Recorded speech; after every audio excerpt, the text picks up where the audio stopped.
أهلا. تخيل معايا لحظة كده إنك قاعد في غرفة مظلمة، حواليك أصوات مكتومة، وكل اللي بتفكر فيه هو ممكن الواقع يكون أفظع من الخيال.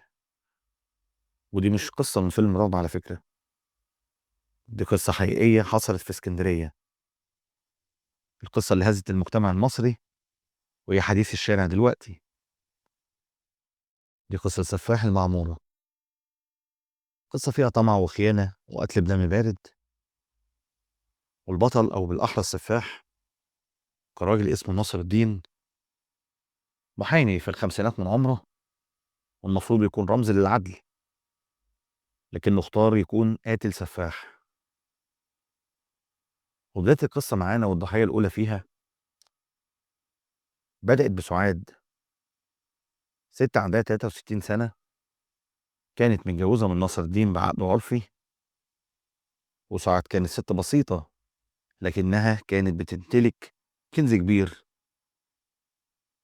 شقة في منطقة سيدي بشر في اسكندرية. ودي منطقة حيوية جدا، والشقة فيها ليها سعر كويس، والشقة دي كانت كل حاجة بالنسبة ليها. لكن بالنسبة لناصر الدين كانت فرصة يحقق منها مكسب سريع. الراجل فكر كتير في حيلة والتانية، وفي الآخر قرر يبيع الشقة وياخد الفلوس لنفسه. وبالفعل الشقة اتباعت بمبلغ 2,500,000.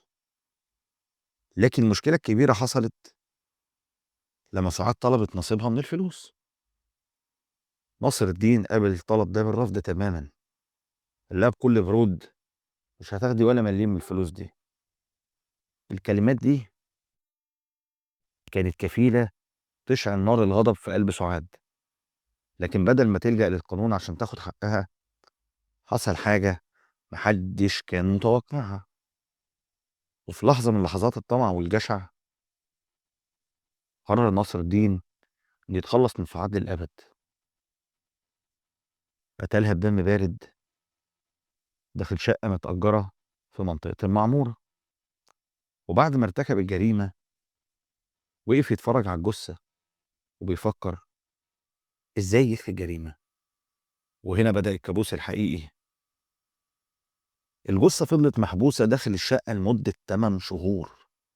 أيوة، 8 شهور كاملة زي ما سمعت كده.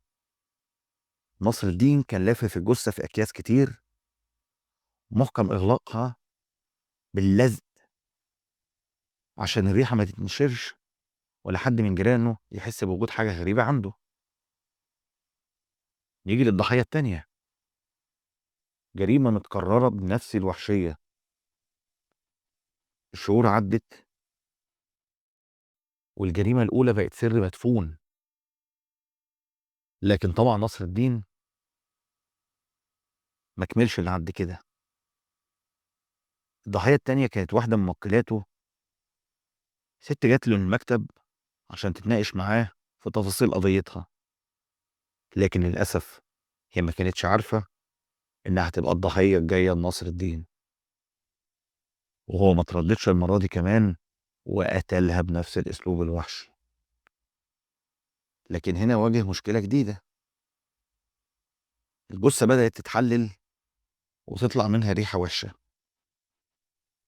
نصر الدين حس بالخوف من إن الجريمة ممكن تكتشف، فقرر ياخد خطوة مرعبة. دفن الجثتين في أرضية الشقة عشان يخفي أي أثر ليهم. نيجي بقى للحظة كشف الكارثة. نصر الدين كان فاكر إنه أذكى من الكل، لكن الأخطاء الصغيرة دايما بتكون السبب في كشف أكبر المجرمين وأعتاهم. وفي يوم من الأيام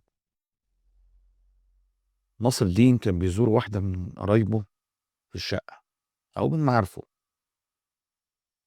الست دي دخلت غرفة معينة بالصدفة وبدأت تشم ريحة غريبة ومش طبيعية. حست إن في حاجة مش مظبوطة. بدأت تدور على مصدر الريحة لغاية ما اكتشفت جزء من الحقيقة المروعة. صرخت بأعلى صوتها طبعا والصرخة دي خلت الجيران يسمعوا ويستغربوا، فاتصلوا بالشرطة على طول.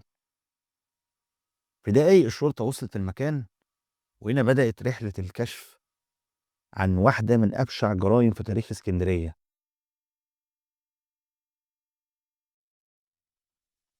نيجي التحقيقات اللي فتحت أبواب الجحيم على نصر الدين. الشرطة بدأت تحفر في أرضية الشقة، ولما اكتشفوا، أو بالأحرى اللي اكتشفوه، كان شبه مشهد من فيلم رعب.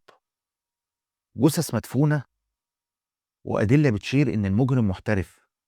لكن القصة ما كملتش عند كده.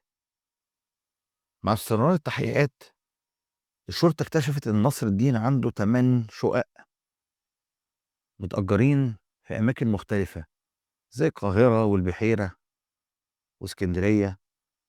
والاكتشاف ده أثار أسئلة كتير. هل في ضحايا تانيين غير الاتنين اللي اكتشفتهم الشرطة في الشقة؟ وموقفش الموضوع عند كده. الشرطة لقوا 20 بطاقة شخصية مع واحدة من المتورطين معاه في القضية. والاكتشاف ده فتح الباب قدام احتمال وجود شبكة كبيرة من المجرمين. والقضية دي بتذكرنا بقضايا وجرائم رايا وسكينة، القصة المعروفة زمان في اسكندرية ومعروفة في مصر كلها. والجريمة دي رجعت في أذهان الناس ذكريات قضية رايا وسكينة زمان، والجرائم اللي هزت مصر وقتها لما كانوا بيقتلوا الضحايا ويدفنوهم في الشقق بنفس السيناريو المتكرر بالظبط في قضية نصر الدين. لكن المرة دي في عصرنا الحديث، مع مجرم جديد بنفس القسوة وملابسات جديدة. القضية لسه فيها أسرار كتير، والتحقيقات مستمرة عشان يكشفوا تفاصيل أكتر. هل في ضحايا تانيين؟ وإيه اللي خلى نصر الدين يتحول من محامي لسفاح؟ سؤال بيطرح نفسه. القصة دي مش مجرد جريمة عادية، دي قصة بتخلينا نعيد التفكير في مين اللي نثق فيه. وفي لحظة ما الشخص اللي ممكن تعتبره قريب منك ممكن يكون هو ذات نفسه الخطر اللي بيهدد حياتك. والسؤال اللي لسه عالق في أذهان الناس، هل في مجرمين تانيين مختفيين في الظلام ومستنيين حد يكتشف عليهم؟ القصة دي مش بس مجرد حكاية رعب أو جريمة، دي قصة بتدينا درس كبير عن أهمية إننا نعبر عن رأينا ونشارك في الكشف عن الحقيقة. وكل واحد فينا ليه دور مهم، ولو حتى برأي أو كلمة ممكن يساعد في كشف الظلم أو إنقاذ حياة.